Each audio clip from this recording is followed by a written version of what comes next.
Hey everybody, welcome into Tiger Talk 313, the place for your latest Tiger news, updates, and discussion. It is Friday, July 7th, and the Tigers just lost a series against the hapless Oakland A's, 2-1.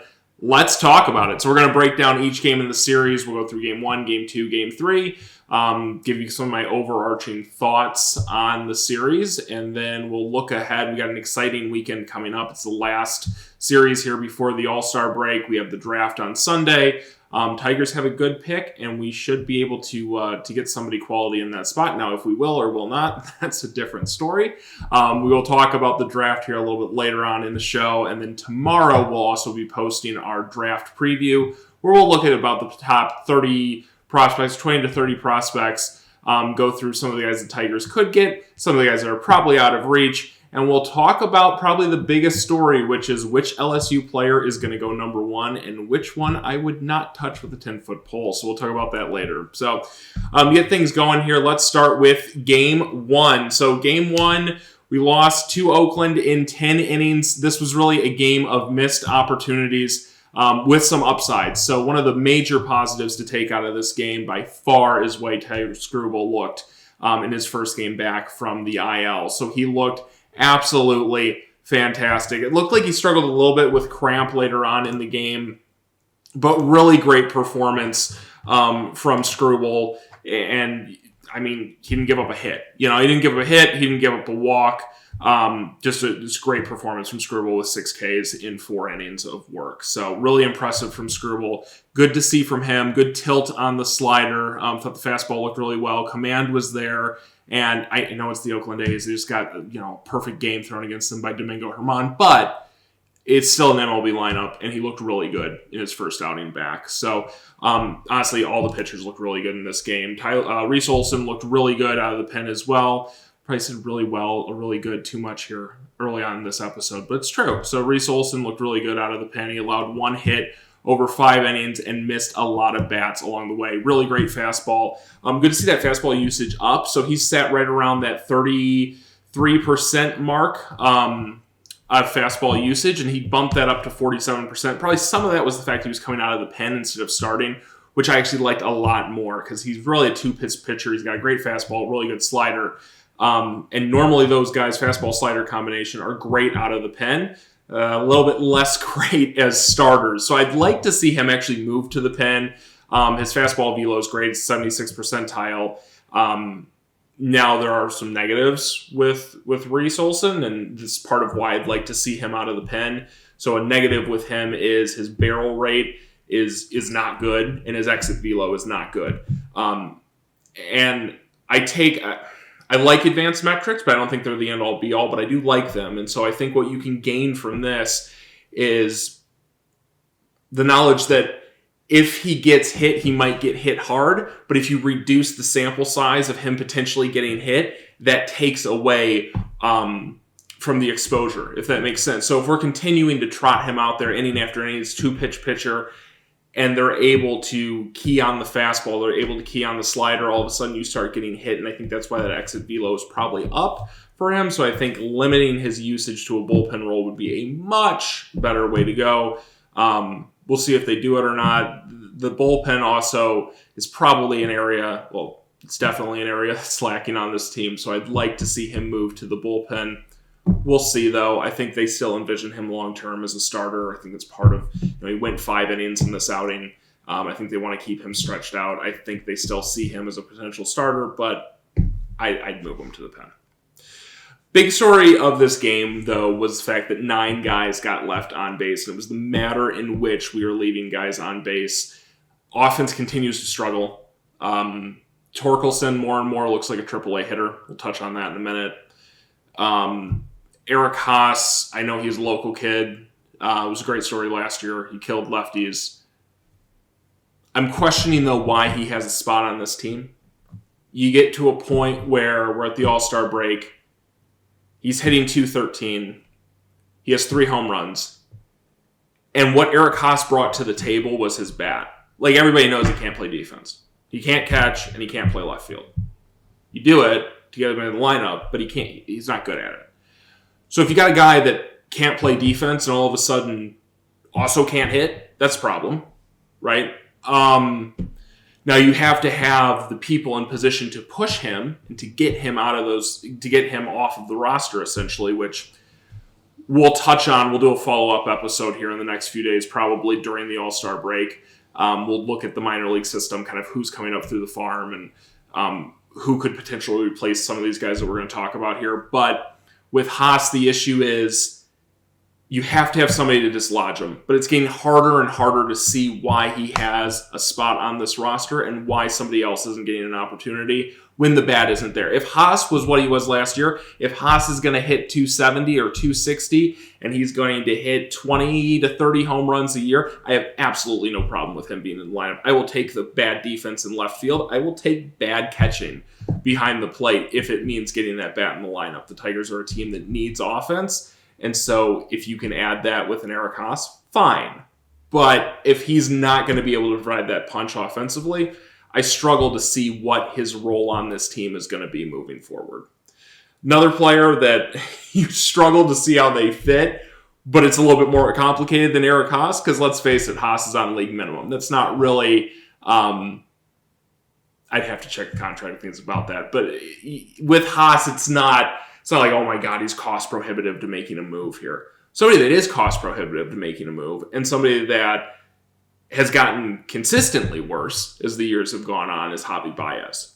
And Javi in this game, we'll get into the 8th inning here momentarily. It's a key part in this game. I really think that's where the game was lost, was that 8th inning. And Baez, once again, with an opportunity, we'll just talk about it now. So Baez comes up in the 8th inning, and the bases are loaded. There's 2 outs, and he strikes out. And the pitch he struck out on was a very tough pitch, low outside fastball, good pitch location. Now, I would argue, if we're talking about players on other teams, maybe Ronald Acuna on the Braves, certainly Luis Ariz on the Marlins, they're able, and I understand those are great hitters in Major League Baseball. However, Baez got paid like that. Baez did not get paid like a 230, occasionally good defense shortstop. Baez got paid to be Luis Ariz. Baez got paid to be Ronald Acuna. Baez got paid to be Yordan Alvarez. Baez got paid to lead this team. He did not get paid to be a guy in the cog of the machine. He got paid to be the guy that drives the bus. And right now he's not doing it. He's just not. No matter what metric you look at, offensive, defensive, power, on base, batting average, I don't care if you're traditional, new school, advanced analytics, whatever you want to look at, he's not getting it done. And we're getting to a point here where it's not 1 year of not getting it done. He hasn't gotten it done consistently at a high level since 2018 for the Cubs. So when your numbers continually tick down every year since 2018, you have to start to wonder, what are you? Because I don't think you're the same guy that was part of a championship-winning team in Chicago. I don't think you're the same guy that was in the MVP discussion and lost out to Cody Bellinger in 18. I think you're a guy that is just... your hype has exceeded your ability to play at a high level at this point. The name Javi Baez carries more than his actual baseball inability at this point in his career. And you gave him a contract that you're not going to be able to move. Who's going to take Javi Baez? The answer is nobody. I mean, if there was a chance, it was in the offseason when Gavin Lux on the Dodgers got hurt and they had a hole at shortstop. I think they still have a hole at shortstop. And you could have traded him there, right? And I think it was very telling that they sat there and they went, all right, we can go get Javi Baez and plug him in, or we can take a journeyman from Miami and plug him in. And they went, no, I'll take the Miami guy. Yeah, I'll take the Miami guy. I think at that point you start to really wonder what Baez is moving forward. And I know the Tigers say they love him and they say he's part of the future, but what else are you going to say? You just gave the guy a ginormous amount of money, a long-term deal. What do you want him to say? You want him to come out and AJ Hinch to go, no, I don't really like him anymore. I think we're going to get rid of Baez. His bats are terrible. I think we're going to get rid of him. He can't say that. Like, then any value you have left in the player is gone like that. So, when you look at Baez, that particular at bat in the 8th inning, what was really troublesome wasn't that low outside pitch. It was the two sinkers that were on the inner third of the plate, up in the zone, that you would want to see a guy that wants to turn and burn and pull the ball do tremendous damage on those pitches. Those are pitches that are not well located, that a guy like Baez should be able to rip down the line and left, or at least get out into the outfield and score 2 runs. And at that point, if you score 2 runs, one bright spot on this team has been Alex Lange out of the bullpen. He should be able to come in and get a save. And so I think that's where you start to look at Baez and you go, there's been too many of these opportunities now this year where you have the bases loaded, you're in a position to win, and you can't get it done. And so those start to add up. And I think that goes back to the discussion on what is he really moving forward. So in the comments, let me know what you guys think he is moving forward, because I just don't think Baez is part of the long-term solution in Detroit, but I also don't know what you do with him. Like, I think short of going out and finding another overpaid veteran who's on the decline and just swapping bad money, or you just have to eat the money. And I think with Baez, it's at the point where you might have to eat the money and get rid of him, but it just brings in a whole different context of what has to happen. So get in the comments. Let me know what you would do with Javi Baez. Would you play him? Would you sit him? Would you trade him? Would you cut him? And my question to you, if you say I cut him, it would be, okay, but really think about what that means for your financial situation moving forward. And if you say I want to trade him, then you're not going to be able to move him for Michael Harris. Like who are you going to trade Javi Baez for? Realistically, and I think realistically, you're looking at like Anthony Rendon on the Angels. Realistically, you're not. You have to find bad money and swap bad money. The other thing that happened earlier in the 8th is you have Torkelson hitting out of... So there's 2 schools of thought, right? So the new school of base, or the new old school thought in baseball is you hit your best hitter second. I'm still of the opinion you hit your best hitter third, but whatever. So they have Torkelson slid into the 2-hole. A few problems with that. One, Torkelson's never looked like more of a AAA hitter. His at-bats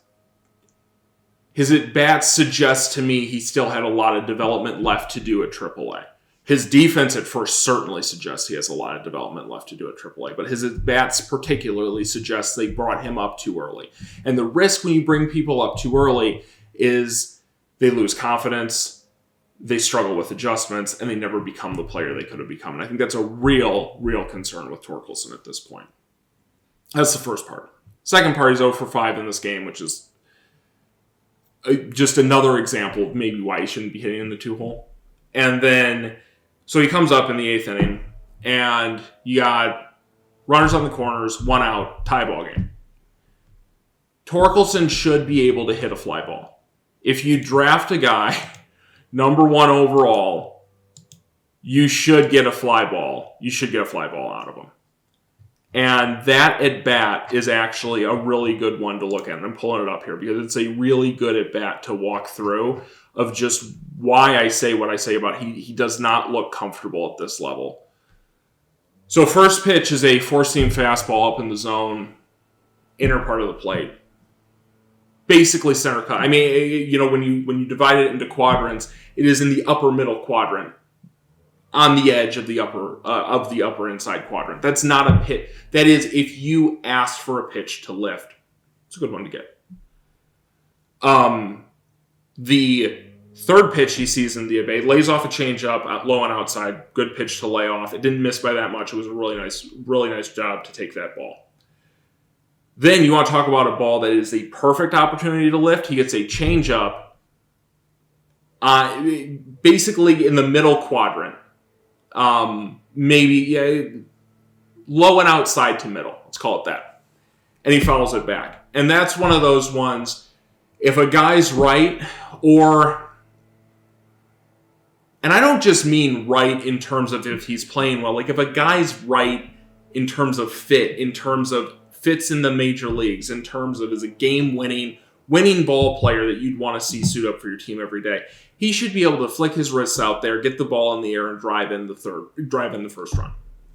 It's not a lot to ask, especially from your RBI guy. Like if you want to move the RBI slot from the 3-hole to the 2-hole, fine. But you had him in the 2 spot. That's your RBI guy, and he can't get a runner in with less than 2 outs from third in a tie ball game in the 8th inning against the A's. Like that's the other part. We're not talking about, this weekend they're going to play the Blue Jays. Okay, if this happens, and this is against the Blue Jays, I get it. But we're not talking about that. We're not talking about them playing the Indians. We're not talking about them playing the Twins. We're not talking about them playing the Rangers. This is the A's. Worst team in baseball by a lot, talent-wise, and you can't flip a ball into the outfield. So after he misses that opportunity, 4th pitch, chases a ball up, fastball up in the zone, he chases it, strike 2. Takes a cutter in the dirt, way outside, other batter's box, should have laid off it, did lay off it, and then foul tips one that was on the inside, it was a ball for strike 3. And I think that's the frustration with him, right? You're not even doing enough. He didn't even put the ball in play. You struck out on a foul tip.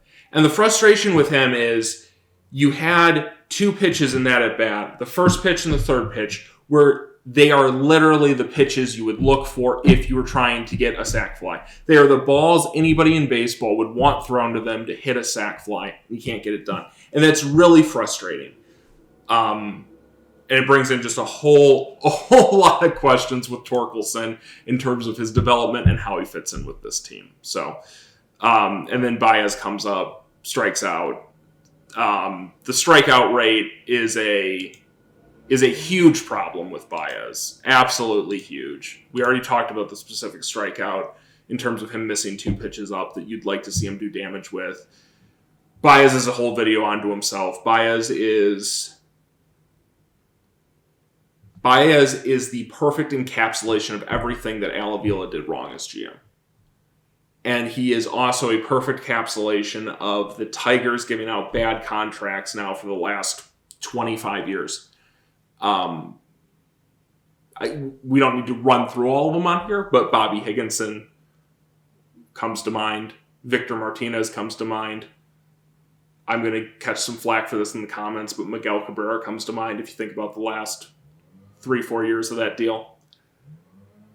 We've given out a lot of bad money, and Baez is a really good encapsulation of that. So, Carpenter's a good player. Kerry Carpenter's a real good player. Kerry Carpenter's who walked to set up the bases loaded situation for Baez. Kerry Carpenter's a good player. We'll talk about him in Game 3. So, Game 1 gets lost, 1-0. I think your key takeaways from this is Screwball looks real good coming back. Reese Olson looks like a pitcher, like a legitimate big league pitcher. You can argue about if you think starter or bullpen. Let me know in the comments if you think he should be a starter or in the bullpen. And then just missed opportunities. And I think the central theme of this Tiger team this year has been missed opportunities offensively, specifically Baez and Torkelson. I think they just continue to disappoint, unfortunately. So, Game 2, Oakland. Oakland wins this one 12-3. That makes it sound closer than it was somehow. I think the big takeaway from Game 2 was wow. That's what I wrote in my notes, was just like, wow, this is where we're at. We should have some improvements on this. The thing I want to focus on for Game 2, because otherwise we're just going to basically rehash Game 1 in terms of missed opportunities and people not showing up and people being disappointing. And I think there comes a point where you just don't need to keep going over the same ground, right? I think Torkelson looked bad in the field. McKinstry is not a third baseman. That's a bad experiment. The throw that hit Ruiz in the ribs, the game was gone at that point, but he hit the base runner in the ribs, throwing back across to try to double him off. It's just, he's not a third baseman. That's not his fault. I think he's a piece of a winning team, but he is not a starting third baseman on a 500 team. So that it's not worth going into it because it's not why they lost the game. It wasn't the most important piece to that game. To me, they lost the game. Their pitching obviously lost the game. You don't lose 12-3 because your offense wasn't good enough. There were some good things to take from this game. The bullpen blew up. Zach Luge blew up. If I can get that out. So Lodge blew up. That he got lit up against his former team. Englert pitched a clean inning. There's nothing wrong with that. Rodriguez gave up 5 runs. First game, and this is where I wanted to center on for this particular game. So Rodriguez comes off the DL. Been our best pitching performer this year, right? And so I think it was interesting to see him come back. What could he bring coming back? And I think overall really impressed with Eduardo Rodriguez. I think he could have gone the route of Javi Baez of this. You think back to last year, you think about him going AWOL, you think about I think he had like a 4 ERA. It wasn't a great year by any stretch of the imagination. He's really turned it around. He's looked good this year. I might flip him at the deadline to somebody that needs a starting pitcher because I might, but he has looked really good. And this game I don't think was any different. I think there was a lot of really good things he did in this inning, and I think most of what you saw in terms of him giving up the runs had a lot more to do with the fact he just came off the IL than it had to do with problems moving forward. I think he'll be fine in his next start, and I think you'll continue to see him improve. He really had control issues. He didn't have a walk in the game, but he did have control issues. So most of the damage that was done against him was on hitters' counts. So, for example, first 5 hitters of the game, he fell behind all of them. Jordan Diaz had a 3-1 count when he ripped a single that advanced guy to third. You have runners on the corners. Rooker has a 3-2 count when he gets the sac fly. Noda has a 3-0 count when he hits the 2-run home run. So he got behind in the count, and I think that's rust. And then I think you saw damage happen because hitters got themselves in good counts. So that's what you would expect from a big league hitter. And it's not what I would expect from Eduardo Rodriguez moving forward. Clean inning from him in second inning, great inning. Ahead on every hitter, looked great, control was back. And that's why I say it wasn't really concerning. It wasn't one of these outings where it was like every inning he got lit up or there was consistent hard contact or you're ahead in the count 0-2 and then you hang a slider and it gets crushed. Like, it wasn't that. There was rust where you would expect there to be rust. It was inconsistent, which is what you would expect. He still had life on his fastball. The cutter looked good. The changeup was iffy. Touch on that in a second. But overall, it's what you'd want to see out of him. There was no problems there. The third inning, changeup got rocked. That's what I was just going to touch on. So all of a sudden, he starts using the changeup a lot in the third inning. And it's your next time through the order. You're trying to introduce a new pitch. I understand that. It's a field pitch, though, and you've been out. And I think that is... those balls should not have been getting thrown. And it showed. I mean, the home run comes on a changeup. You had 5 changeups in the inning. 2 of them get absolutely hammered. And so I think you saw difficulty with the changeup. Moving forward, though, I have absolutely no concerns about Eduardo Rodriguez. He's going to go back to being the pitcher he was before the injury or somewhere close to that. He'll finish the year with an ERA of, let's call it 3.4. I don't have an issue with Eduardo Rodriguez. Everything you saw in this game from him was rust. That's really what you saw come out in Game 2. And he'll iron that out. No concerns there. So that gets us to Game 3. So Game 3 was the polar opposite of Game 2. Everything that could have gone wrong in Game 2 and did go wrong in Game 2 did not in Game 3. So it was 9-0 Tigers. Lorenzen looked great. He looked like an all-star, which he is. He's been a quietly great addition, by the way. I don't just mean Tigers. I just mean period in baseball. Quietly, Michael Lorenzen has been one of the pickups in the offseason. So, just great job by the organization in that standpoint. So Tigers win Game 3, 9-0. Bats come alive. Key takeaways from this game. Kerry Carpenter, I don't get it. Like, I don't get why he was in AAA at all this year. I don't get why he doesn't play every day. I don't care about lefty-righty. To me, he is one of the better hitters on this team. You don't have a lot of good pure hitters on this team. You don't have guys that you shouldn't be keeping him out to platoon somebody. You're a young team who's trying to learn how to win. Kerry Carpenter's a young player, and I want to see him get at bats against lefties, and I want to see what we have. Because so far from what I've seen from Kerry Carpenter, no, he's not the world's best defensive player, but he is a solid defensive player, and he's a very solid offensive player, and I want to see more of Kerry Carpenter. He should be hitting every day. I'd hit him third in the lineup every day. I think that there's a very solid argument to be made for doing that. And that's really what I'd like to see moving forward. I think in Kerry Carpenter, you have a really solid big league hitter.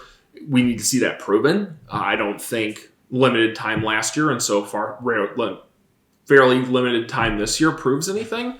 But you do have a big league player there in Kerry Carpenter, and I'd like to see him get more at bats. He was 2 for 4 in this game. Baez, hey, we ragged on him pretty hard for Game 1, right? And I think we got to give him some props. He showed up in Game 2. He really did. So he was 2 for 3, had 2 RBIs. Way better at bats from Javi Baez, and he looked good in this game. The issue with Javi Baez goes back to what we were talking about in the beginning. It's not these one-off performances. We need to see like 2 weeks of this from Javi Baez before we can really sit there and go, you know what, actually we're wrong. And I hope we are. I hope in 2 weeks we are making a video that's like, man, on the 7th, we were idiots. I don't think it's going to happen, but I really do hope it happens. But I still have severe reservations about what Baez is moving forward. But he was great in this game, so we've got to give him plaudits for that. So 2 for 3 with 2 RBIs. Still worried about Torkelson. Don't understand why he's hitting second at all. He's hitting 225. There's really been no part of his offensive game that's been that impressive. And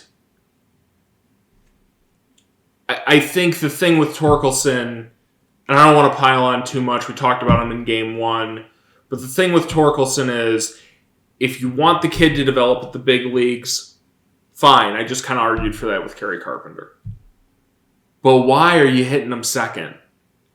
He hasn't performed well offensively. If you want him to develop here, that's fine. I don't agree with it, but it's fine. But you shouldn't hit a guy second who is young, who has struggled. He should be down in the lineup.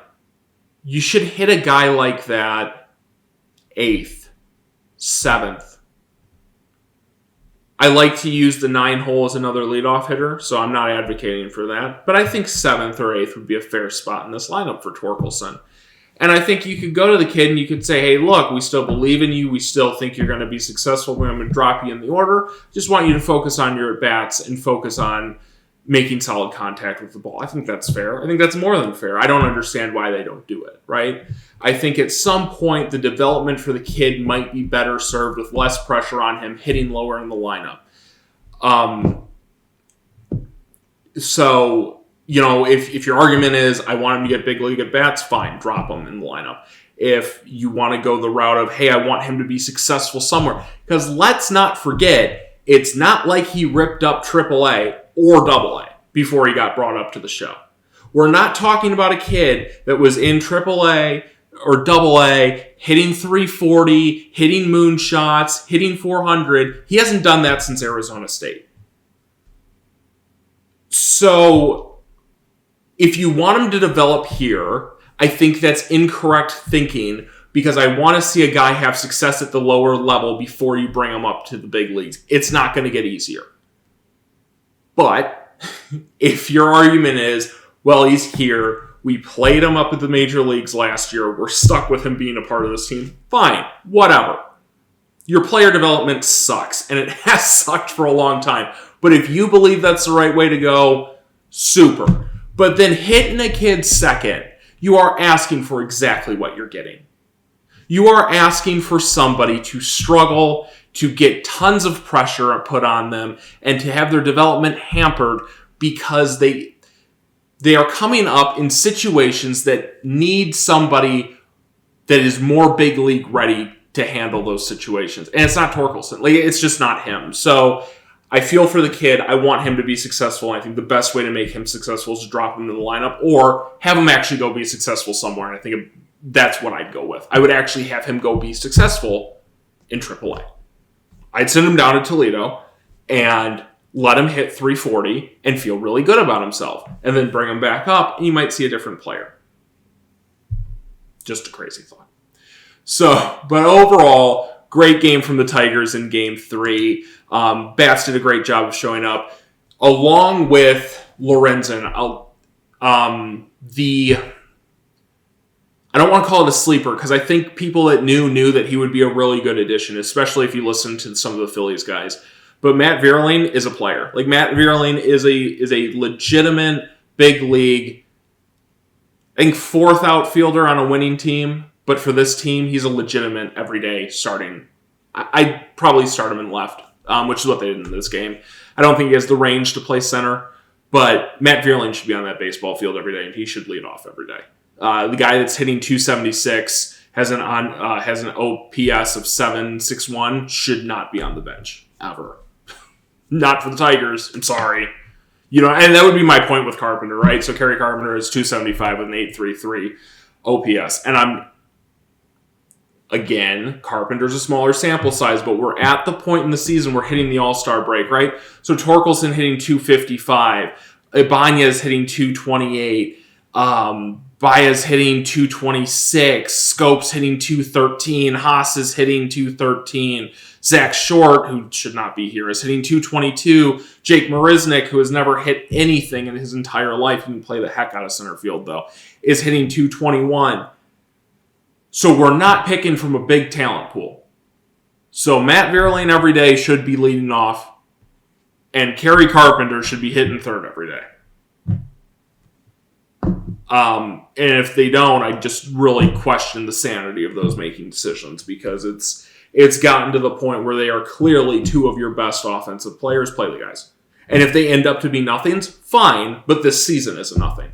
And it's a nothing again. And we've had more than one nothing season. So I think it's about time to know what you have in those two players.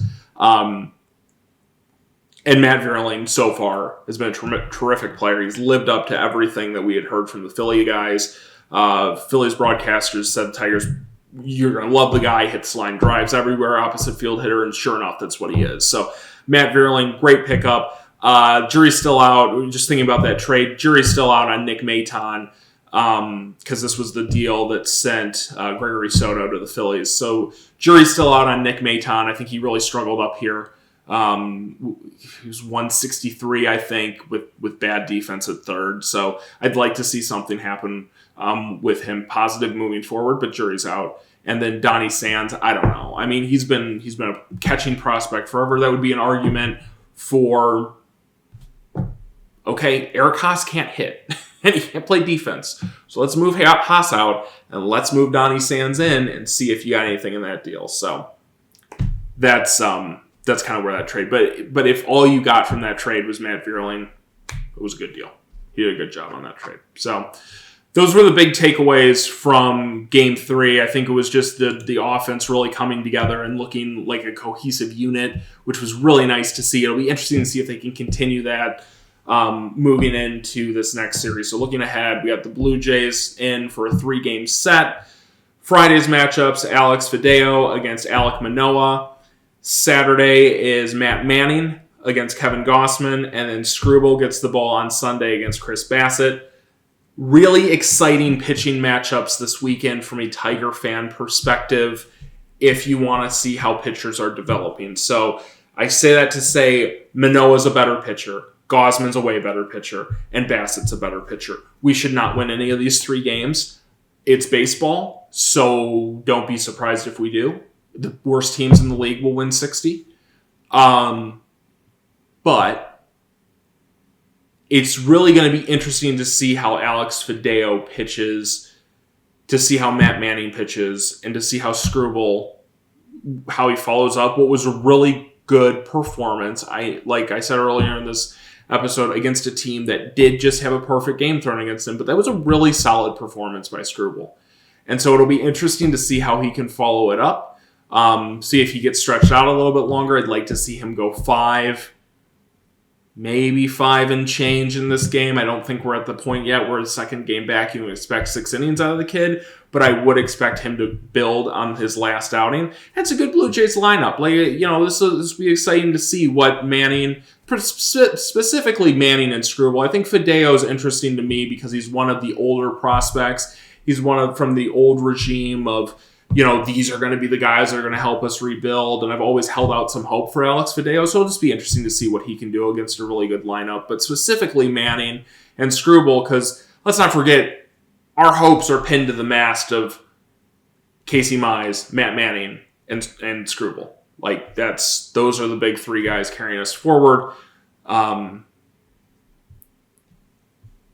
I don't think that was the best draft strategy. I think if you look at most successful organizations when they're rebuilding, they start with hitting and then they add pitching right before they're ready to win. Baltimore Orioles are doing it right now. That's how the Astros built their team. That's how the Cubs built their team. Starting with pitching is very, very hard. Pitchers' arms can go. Control cannot carry over. The stuff cannot play as well. I mean, the big one, I said it there, but their arms going. The big problem with top pitching prospects is the injuries. You're talking about kids that are used, especially college pitchers. You're talking about kids that are used in high leverage situations in college, and they're trying to win, and that's putting a lot of stress on their arm. And I think there's a lot of examples of top-end talent coming out of college not materializing into anything. So that was the concern with Mize when we picked him. There's concern, and high school pitchers are even more of a crapshoot, and that's the concern with Matt Manning. So I think there's promise in those 3 guys. I'm not ready to give up on them yet, but I think just organizationally building from a pitching standpoint, yes, you build with pitching to win, but you need the platform of offense before the pitching makes a difference. And so I would have liked to see them take radically different players in those drafts, but here we are. So it'll be interesting to see how Matt Manning performs against a really good Blue Jays lineup, and same with Screwball. Those are kind of the big things to watch here this weekend. Like I said, I wouldn't expect a lot out of the series. You're talking about a very good Toronto team that's chasing the Yankees, wants to surpass them in the standings, and I'm pretty sure they can this weekend. I think they're only like a game or game and a half back of third place, which is where the Yankees sit right now in the East. So make no doubt about it, especially with some comments that Vladdy Jr. has made about New York in general and the Yankees specifically, and loving to play against the Yankees and hating the Yankees. They want to beat the Yankees. They want to be third. And, I don't think the Blue Jays are going to come in here and take anything for granted. I think you're going to see a pretty complete baseball team show up at Comerica Park for 3 straight days. So other thing to watch in this series would be Riley Green might be back. I saw this on the news, and I thought, why? Why are you bringing back Riley Green to a series that's relatively meaningless? It's not a division opponent. The season's teetering on being over. I mean, you can still put it together. It's not hopeless, but it's not a big series. It's not a crucial series for the Tigers. Why would you bring him back right before the All-Star game and risk bringing him back too soon? You're about to have a week off, essentially. So if it's me, I just give him these 3 days, see you after the All-Star break. And I think you start fresh. I don't know why you'd bring him back and rush him, but hey, if they want to do that and they have more information, they know what's going on, then fine. But I struggle to see why that would be a good move. So he might be back. That might be something to look forward to. And then it'll be interesting to see against a good team what version of Javi Baez is on the field. Is he locked in? Is he ready to go every day? Or is it more of the same? And then you just keep your fingers crossed with some development out of these other guys. Does Kerry Carpenter continue to hit? Does Matt Vierling continue to hit? Does Torkelson start to show like he's turning a corner? The big thing I think in this series, though, like I said, is the pitching and see how it looks. That brings us on to the All-Star break. So Sunday is the draft. We're going to have a draft teaser video that comes out tomorrow. I say teaser, it's really a preview. So we'll look at the top 20 to 30 prospects, look at the positions they played, how they did in either high school or college, what makes scouts excited about them, and we'll specifically look at who the Tigers should take. We have another top 10 pick. Who we're going to take should be interesting. We'll kind of look through that.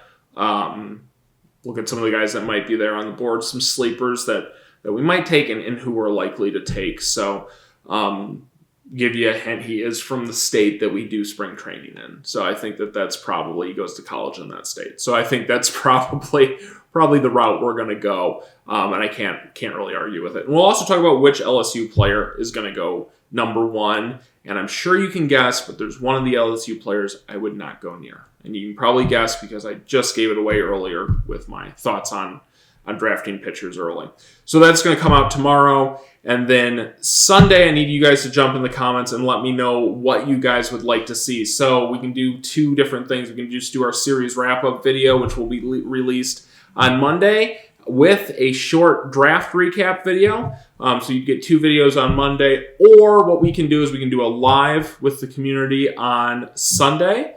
We can do a live watch along with the draft, have the draft up, talk about the picks, talk about them as they come in, and how they fit into the organization, and keep our fingers crossed with who the Tigers pick. We'll also watch the board and see what else happens. So let me know in the comments what you guys would like. Don't forget to like the video and subscribe if you're new here. Appreciate you checking out the channel. So like the video, subscribe, drop a comment down below. And if you didn't like the video, hey, that's okay. Leave a dislike too. So appreciate all feedback. So thanks so much for tuning in, guys, and I will talk to you tomorrow.